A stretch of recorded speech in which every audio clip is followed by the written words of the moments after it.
When I was young, my mom always told me that an apple in China is different from it in Canada.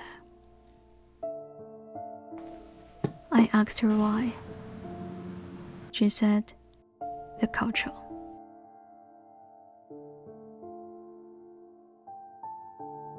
After I grew up, I studied art and started to consider what culture is behind the art. People live in a planet. People see everything in a planet. In the painter's eyes, everything moves slowly. It can stop or background. Art fascinates me. To get a better answer, I learned art history and tried to find out the relationship between the West and the East. In the ancient times, our ancestors used art to record big events. They were wise and intelligent, building up the brilliant civilization. But things have changed since photography was invented. This guy invented photograph. Large quantities of photographs replaced the original function of painting. People felt desperate and depressed. Like the leaves in the autumn, people said, painting is dying. Then it was reborn as modernism. Artists no longer focused on the space, which was a field of camera.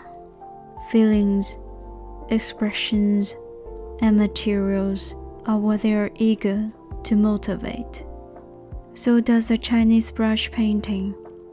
Both of them have similar characters. I'll figure it out.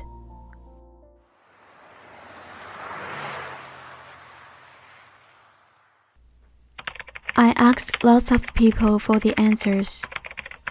Beyond my expectation, people know more about Chinese brush painting than I thought. It's very beautiful, it's very intricate and very detailed.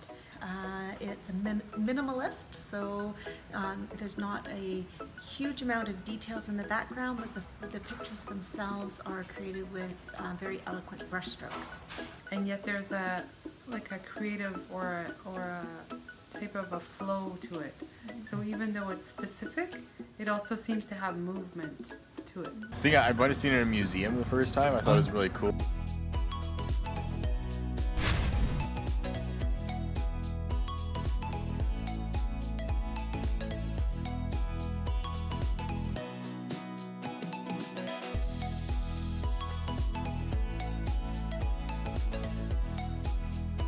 Then, I decided to visit a famous brush painter in the Chinese community.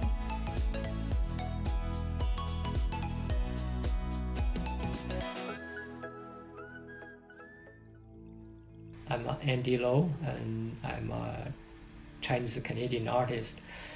I was born in China, and I studied art at the Central Academy of Art and Craft in Beijing.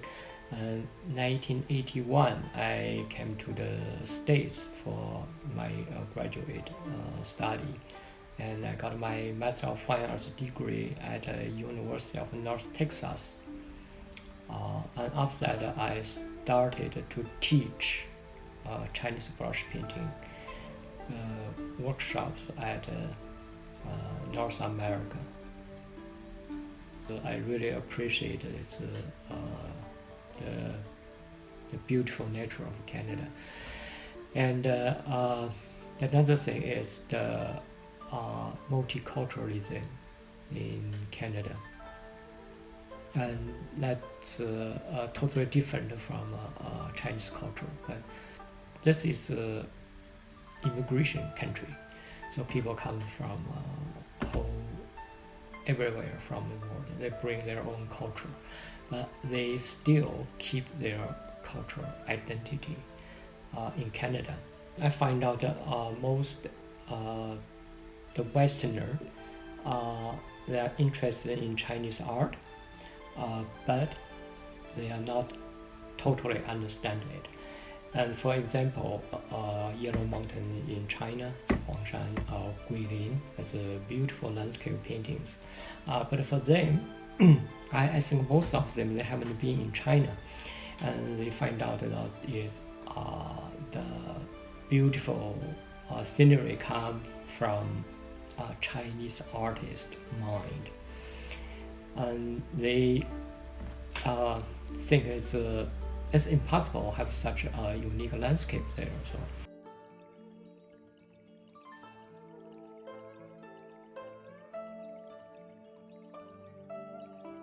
So I still keep my Chinese brushes, rice paper and ink, but for the color, I find out Chinese brush painting color is water-based. It's sometimes a little bit too weak. You don't get it at high intensity. Western watercolor to create the strong color contrast. And I find out I use a Chinese rice paper brushes color, but I changed my subject matter from a Chinese landscape to Rocky Mountains, and those Canadian they find out it's so close to them. So I find out that is my painting. I changed the style from traditional Chinese brush painting and mixed with Western style.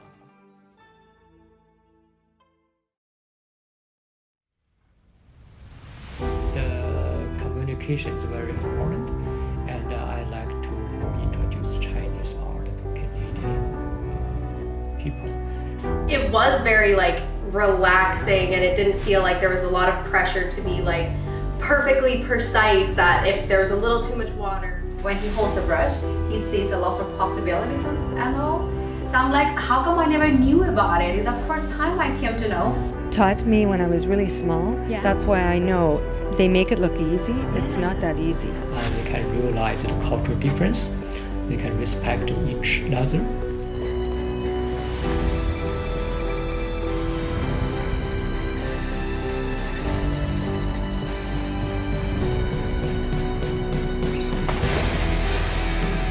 People live in a planet.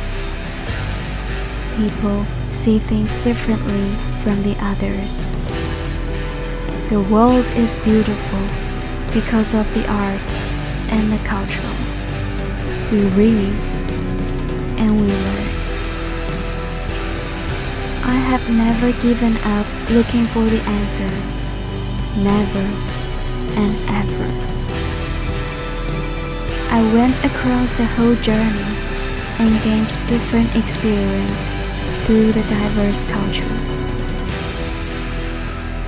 And now I have seen my apple.